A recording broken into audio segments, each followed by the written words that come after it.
नमस्कार साथियों, आशा है आप लोग बेहतर होंगे। आपका स्वागत है पार्ट 22 में, जिसका नाम है परिमाप और क्षेत्रफल, लेसन नंबर 11, जैसा कि चल रहा था। Basic math NCERT class 7 lesson number 11 परिमाप और क्षेत्रफल पार्ट 21 में हमने 11.2 का क्वेश्चन नंबर 1 और 2 कर लिया था। क्वेश्चन नंबर 1 और 2 कर लिया था। तीसरे नंबर और चौथे नंबर प्रश्न में रिक्त स्थानों की पूर्ति है, उसकी करने की कोई जरूरत नहीं है। सीधे हम लोग अब आएंगे 5 नंबर प्रश्न पर। अब 5 नंबर प्रश्न पे ये चित्र बना हुआ है।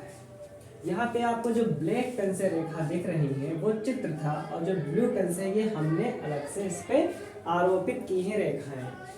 तो प्रश्न नंबर 5 क्या कह रहा है? पी क्यू आर एस एक समांतर चतुर्भुज है। पी क्यू आर एस एक समांतर चतुर्भुज है। क्यू एम जो हमारा क्या है? क्यू एम ये है हमारा क्यू एम शीर्ष Q S R Q M का शीर्ष क्या है? क्यू। और नीचे की रेखा क्या है? एस आर तक की ऊंचाई है। और जो क्यू एन है वो शीर्ष क्यू पी एस तक की क्या है? ऊंचाई है। यदि एस आर बराबर कितना है? 12 सेंटीमीटर और क्यू एम बराबर कितना है? 7.6 सेंटीमीटर। तो ज्ञात कीजिए प्रश्न नंबर 1 5वें का एक समांतर चतुर्भुज पी क्यू आर एस का क्षेत्रफल। पी क्यू आर एस का क्षेत्रफल। लेकिन जब प्रश्न नंबर 5वें का बी देखेंगे तो उसमें दिया है यदि पी एस बराबर 8 सेंटीमीटर। कितना दिया है? 8 सेंटीमीटर दिया है। कोई बात नहीं। तो हमने क्या किया? इस समांतर चतुर्भुज में Q को हमने S से क्या दिया? मिला दिया। जब Q को S से मिला दिया तो जो QS रेखा है ये पूरे समांतर चतुर्भुज को दो बराबर त्रिभुजों में बांट देती है। अगर इस पूरे का क्षेत्रफल ज्ञात करना है तो इस त्रिभुज का क्षेत्रफल ज्ञात कर लें और इस त्रिभुज का क्षेत्रफल ज्ञात कर लें और दोनों को जोड़ दें। लेकिन त्रिभुज के क्षेत्रफल के लिए आधार गुणे ऊंचाई चाहिए। तो क्यू आर एस में आधार भी है और ऊंचाई भी है। लेकिन पी क्यू एस में आधार है लेकिन ऊंचाई नहीं पता है कितनी है। तो हमें पता है कि जो क्यू एस रेखा है ये पूरे चतुर्भुज को बराबर भागों में बांट रही है। तो क्या लिखेंगे? क्यू को एस से मिलाया। तो क्यू को हमने क्या किया? एस से मिला दिया। तब समांतर चतुर्भुज पी क्यू आर एस का क्षेत्रफल क्या हो जाएगा? त्रिभुज पी क्यू एस का क्षेत्रफल मतलब ये ऊपर वाले का क्षेत्रफल प्लस इस नीचे वाले क्यू एस आर का क्षेत्रफल, दोनों हो जाएगा। लेकिन जो कि हमें क्या है पता है? क्या पता है? कि जो पी क्यू एस का क्षेत्रफल है वो क्यू एस आर के क्षेत्रफल के क्या है? बराबर है। क्यू आर एस के क्षेत्रफल के क्या है? बराबर है। क्योंकि जो क्यू एस है वो दोनों को बराबर भागों में बांटती है, इसलिए जितना ये क्षेत्रफल उतना ही क्या होगा? ये क्षेत्रफल। तो दोनों क्या हो जाएंगे? बराबर हो जाएंगे। मतलब इसका क्षेत्रफल इससे क्या हो जाएगा? बराबर हो जाएगा। इसका मतलब जहाँ पी क्यू एस का क्षेत्रफल लिखा होगा वहाँ हम क्यू आर एस का क्षेत्रफल लिख सकते हैं। इसलिए वही बात फिर लिख रहा हूँ, समांतर चतुर्भुज पी क्यू आर का क्षेत्रफल। देखिए पी क्यू एस की जगह पे हमने क्या भर दिया? क्यू आर एस का क्षेत्रफल। और क्यू आर एस तो वही का वही रहा। क्यू आर एस हमने इसलिए लिया क्योंकि उसका आधार भी पता है और ऊंचाई भी पता है। तो त्रिभुज का क्षेत्रफल क्या होता है? 1/2 आधार गुणे ऊंचाई प्लस 1/2 आधार गुणे ऊंचाई। हमने आधार कितना है? देखो 12 सेंटीमीटर, ऊंचाई कितना? 7.6 सेंटीमीटर। इसको हमने हल किया आपके सामने और दोनों कितना आ गया है? 91.2 सेंटीमीटर स्क्वायर। इस प्रकार से 5वें का ए नंबर जो क्वेश्चन है वो कंप्लीट हो चुका है। आई होप आपको समझ में आया होगा।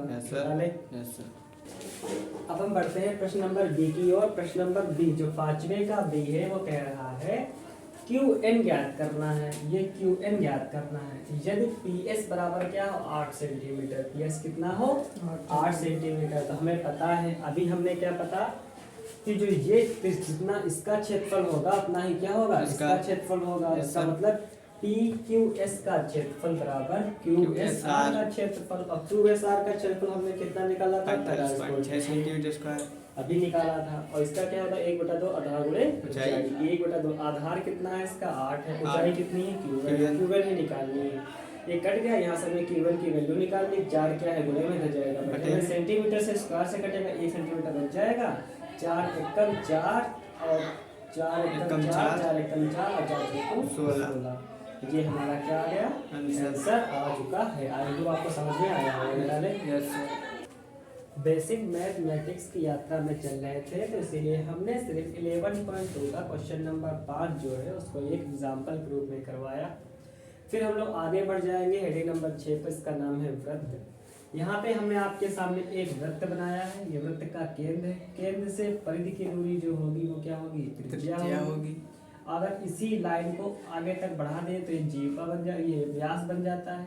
और ये जो पूरी परिधि है, ये हम कक्षा 6 में इसकी चर्चा कर चुके हैं, इसे कहते हैं परिधि। ठीक है, तो त्रिज्या क्या होती है आर, व्यास क्या होता है डी, आर का 2 गुना होता है, या इसको कह सकते हैं 2r, क्या ले सकते हैं 2r, और परिधि होता है 2 पाई आर, क्या होता है 2 पाई आर होता है। समझ पा रहे हैं? क्या आप ये समझ लीजिए कि जो परिधि होती है वो क्या होता है पाई इंटू होता है डी, पाई होता है डी, और डी बराबर क्या आता है, डी बराबर होता है 2r, तो वही तो है 2 पाई आर, वही बात है। ठीक है, तो यहाँ हम लिख सकते हैं कि जो परिधि बराबर होता है पाई इंटू डी, मतलब पाई का मतलब क्या होगा, पाई मान है, और डी का मतलब उसका व्यास, और डी व्यास क्या होता है 2r के बराबर होता है, तो हमने लिख दिया 2r।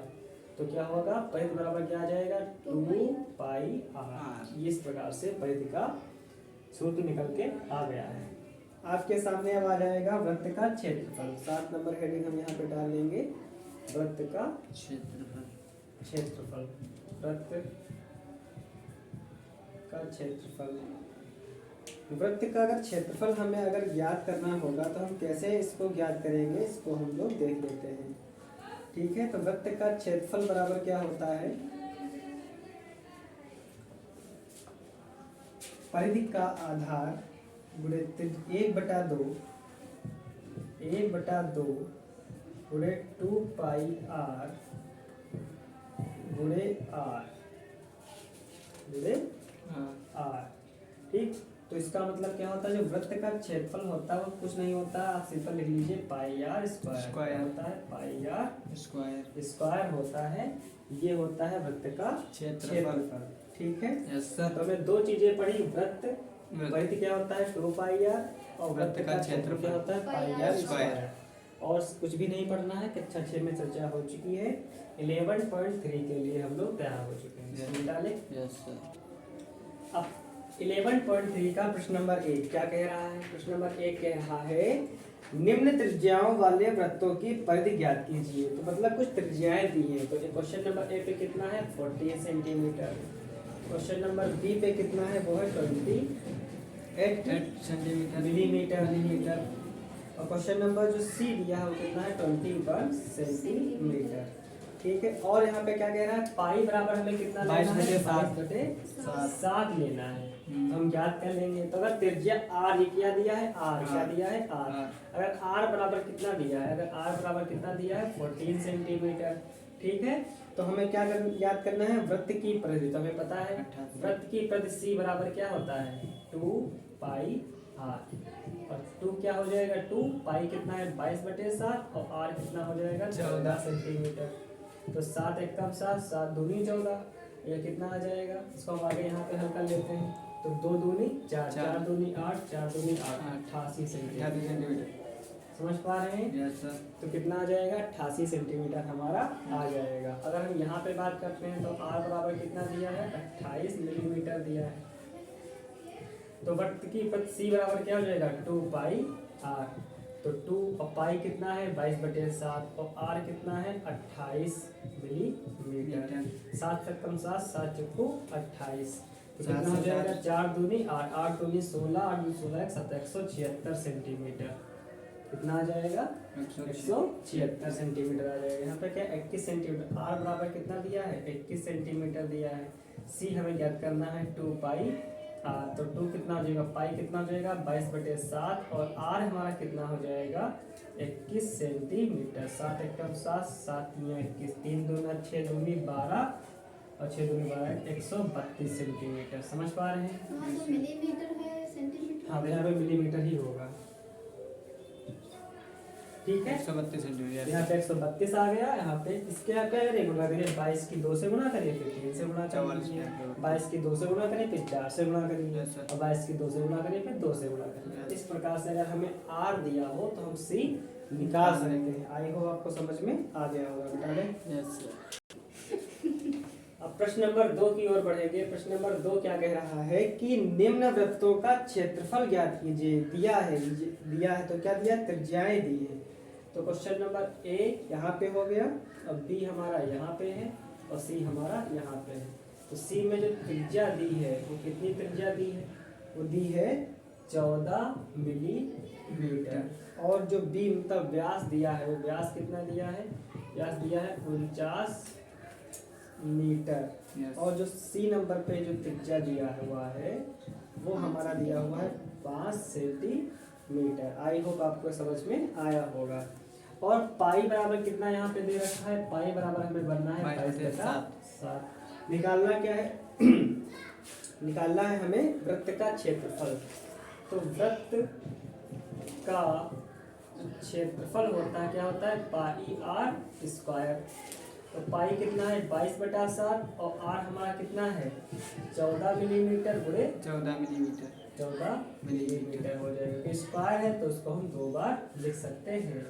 7 एकम 7, 7 दूनी 14। ठीक है, तो कितना हो जाएगा 22 दूना 44 की हम किससे गुणा कर देंगे, 14 से गुणा कर देंगे। 4 चक्कू 16, 16 एक 17, 4 और 4, उससे 7 4 कितना हो जाएगा 11, 4 एक 5 616 मिलीमीटर स्क्वायर हमारा ये आ गया। समझ पा रहे हैं। Yes. यहाँ व्यास कितना है हमारा 49 दिया हुआ है। तो हमारा अगर व्यास 49 है तो R कितना हो जाएगा D/2, क्योंकि व्यास जो त्रिज्या जो होता है व्यास का आधा होता है, और व्यास कितना है 49 का 2, आधा कितना आ जाएगा 49/2 हमारा R आ गया। ठीक है, तो वृत्त का जो व्यास होगा, वृत्त का जो क्षेत्रफल होगा हमारा कितना होगा पाई आर स्क्वायर। तो पाई कितना है 22/7, आर कितना है 49/2 मीटर गुणे 49/2 मीटर। ये तो हो जाएगा, क्योंकि हमने क्या किया, इसको 2 बार लिख लिया। अब ध्यान देखते हैं, 2 एकम 2, 2 एकम 2, ओके। 7 एकम 7, 7 सती 49, तो 11 सती कितना हो जाएगा 77, और 77 किससे गुणा करेंगे 49 से। तो 9 सती कितना होगा 63, और 9 सती 63, 64, 65, 66, 67, 68, 69, और 7 चक्कू कितना हो जाएगा 28, 7 चक्कू 28, 32, 30, तो 3 और 9 8 17, और ये हो जाएगा 3773, कितना हो जाएगा 3773/2 मीटर स्क्वायर। अब इसको हम क्या कर लेते हैं 2 से भाग कर लेते हैं।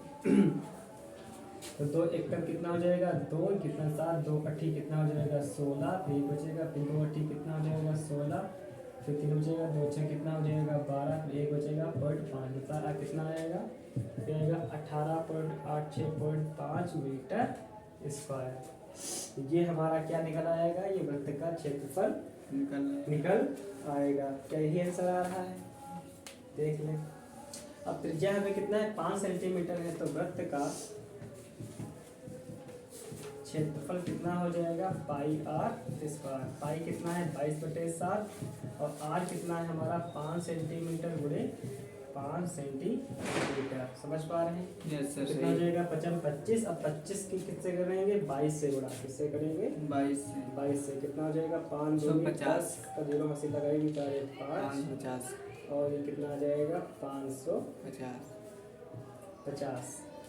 कितना आ जाएगा 550/7 सेंटीमीटर स्क्वायर। इसको 7 से हम डिवाइड करेंगे तो 7 सती 49, तो 6 बचेगा, और 7 अट्ठी 56, 4 तो 4 बचेगा, 7 बचे 35 7 कितना आ जाएगा 35, और 78.57, और 5 7 7 सती 49, तो 78.57 सेंटीमीटर स्क्वायर आ जाएगा। ठीक इसी प्रकार से हमने क्या किया, कैलकुलेशन को अच्छे से करके हमने इस प्रश्न को हल कर लिया है। सर ठीक है सर।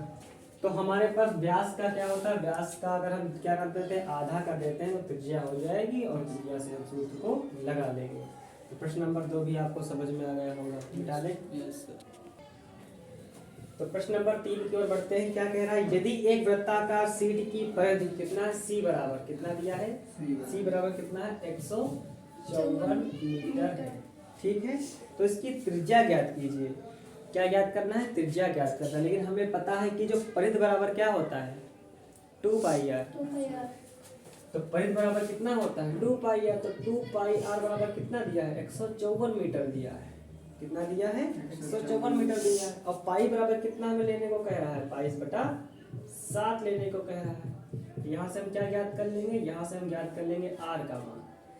तो आर का मान कैसे ज्ञात करेंगे, तो 22 दूना हो जाएगा 44/7 आर और ये कितना हो जाएगा 154 मीटर। और आर 44 आर बराबर क्या हो जाएगा 154 गुणा 7। तो 7 क्या है भाग में तो जाएगा तो गुणे में हो जाएगा। आर बराबर कितना हो जाएगा 154 गुणे 7/44 क्या है गुणे में हो जाएगा बटे में हो जाएगा। आई होप आप समझ पा रहे होंगे। चलिए 2 दूनी 4 2 दूनी 4 और 2 सती 14 और 2 सती 14 और 11 दूना 22 और 11 सती 77 और 7 सती कितना हो जाएगा 49 बटा कितना हो जाएगा 2 मीटर। इसको अगर करेंगे कितना 2 दूनी 4 2 चौके 8 24.5 मीटर। 24.5 आर बराबर कितना आ गया 24.5 मीटर आ गया। आगे क्या कह रहा है, त्रिज्या तो हमने कर ली ज्ञात, शीट का क्षेत्रफल भी ज्ञात कीजिए। तो वृत्ताकार शीट है तो लिखेंगे, आगे मैं यहाँ लिखता हूँ। तो वृत्ताकार शीट का क्षेत्रफल क्या हो जाएगा पाई आर स्क्वायर। पाई 22/7 लेना है और आर कितना आया है 24.5 मीटर। कितना आया है 24.5 मीटर आया है। तो 22/7 तो हमारा आर हो जाएगा 24.5 गुणे 24.5। इसको हम क्या कर लेंगे, अब हल कर लेंगे, ठीक है। Yes sir. तो देख पा रहे होंगे, तो ये अगर हम पॉइंट हटा देंगे तो नीचे भी हमारा 10 आ जाएगा, यहाँ पॉइंट हटाएंगे तो नीचे भी हमारा 10 आ जाएगा। देखते हैं और क्या 7 से कटता है, तो 7 से यहाँ कटता, 7 एक कम 7 7 3 21 3 बजे 7 बचे 35। तो कितना आएगा 22 गुणे 35 गुणे 245/100 मीटर स्क्वायर, ठीक है। तो 245 की किससे कर ले, पहले 22 से कर लेते हैं। तो 5 दूना 10 से लगा 1 4 दूनी 8 1 9 और 2 दूनी 4 तो 0 9 और 9 4 13 5। इसकी कर लेंगे से 35 से करके देखते हैं। तो 5 0 0 5 9 45 5 3 15 19 और 25 1 26 3 0 0 9 1 27 3 3 9 10 11 5 3 15 1 16। तो 0 5 6 8 8 1 तो कितना आ जाएगा हमारा 18 मीटर स्क्वायर। एक भी कट गया तो कितना जाएगा 18 मीटर स्क्वायर। समझ पा रहे हैं? Yes sir. इस प्रकार से हमने इसको ज्ञात कर लिया। इसकी तीनों गुणा किया तो इतना है 0 0 हमारा कट जाएगा, 1 0 है तो 1 के बाद पॉइंट लग जाएगा, ठीक है। तो हमने इस प्रकार से वृत्ताकार शीट का क्षेत्रफल भी ज्ञात कर लिया। आई होप क्वेश्चन समझ में आया होगा, बता दें। Yes sir. तो प्रश्न नंबर 4 और उसके आगे की जितने भी प्रश्न है वो अगले पार्ट में करेंगे, पार्ट 23 में। अब आज के लिए इतना ही, तब तक के लिए नमस्कार, मिलते हैं नए पार्ट में, तब तक के लिए जय हिंद।